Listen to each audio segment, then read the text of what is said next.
If I'm any good at my job, this better be a very short video, because all I'm gonna do today is unbox and try the new Magic Keyboard for the iPad Pro 2020.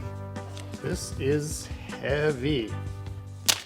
Wow, so on its own, with nothing in it, I mean, it feels like an iPad. It's definitely about as heavy as this iPad. I gotta check the numbers on that, but they're close. And by the way, the iPad we're trying this out on is the larger 12.9 inch. It's got this new cantilever design, the idea being that if you mount your iPad in there, it balances and effectively becomes a laptop.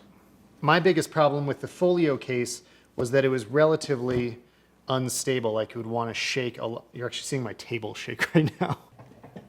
And one thing I didn't know until I got it in front of me here is I was expecting it to open up all the way, similar to the folio. I think that's something good for everyone to know. If you can have a keyboard and still have it flip all the way into a tablet. This is a case and a keyboard, but definitely still a case. You can flip it around and just use it as an iPad. But you never necessarily would need to take it off. You just fold it back and you can use it for everything. Whereas putting it in the Magic Keyboard, it really is a keyboard more than a case. And I think it's also important to know that this might be the most expensive keyboard you've considered buying. It's $299 US for the smaller one and $349 for this 12.9 inch version. But if you're considering buying it, I mean, I'd really just add it all up as a package and start considering this the first viable laptop replacement for an iPad, I think. I've always had trouble only using the touchscreen, even just when it comes to typing. So if I was just in a typical typing situation, what drives me crazy is that I would need to reach up and move the cursor with my hand. That disconnect really bothered me. Now that there's full trackpad support, I just have a mouse that I can move around just like on a regular laptop. And maybe this makes me old, but I think it's a huge advantage. It's also worth noting the keyboard does light up just like on a laptop. I was very curious what the actual balance would be like because the iPad is so much heavier, but it works. It really holds its own, which is, I said this is very heavy. That's probably why. It kind of has to be to balance things out, but this thing's not really tipping over.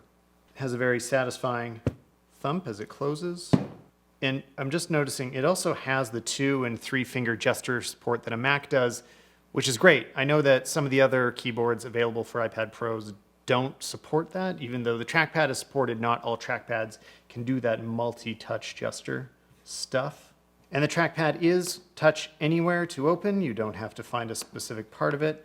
It all moves, and it is physically moving. It's not using haptic feedback to trick you into thinking there's movement. It's a real traditional trackpad. If we go back to typing, these keys really feel great. So yeah, I mean, it is much closer to laptop keys than I'd say the folio keyboard was from the traditional case. By the way, also important to know there is a charging port on it right here.